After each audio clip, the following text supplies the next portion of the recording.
Singer अपना लेके आएगा डंडा। तो डंडा दूसरे के काम आएगा कम है। देख रहा हूँ लिपस्टिक कैसा लग रहा है, सब क्वालिटी है। सजा दिया गया अलग अलग तो कैसा लगा था फोटो खुला फुल एतिया में। हाँ बढ़िया लगा था, सही बात लगा था। तो लेनी की तरह सौ दिन बाद सुबह रात के 3 बजे से लड़का भीतर बात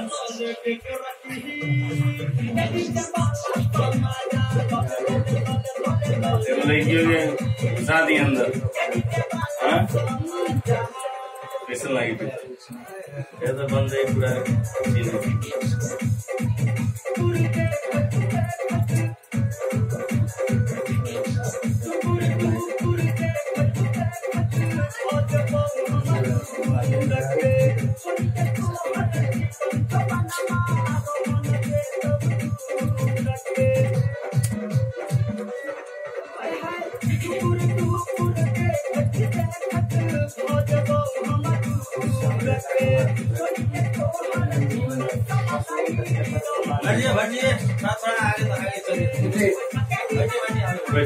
पानी है कि कसहू क्यों न करा दे, बाद में आपका फिर गवा दे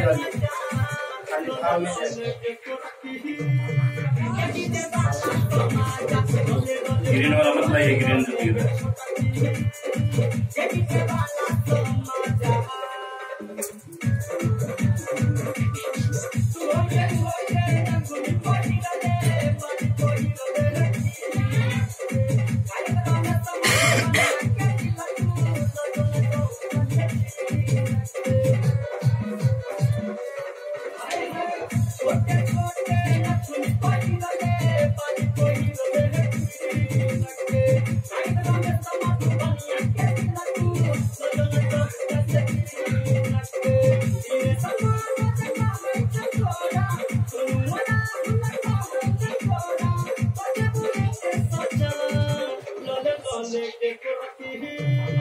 Get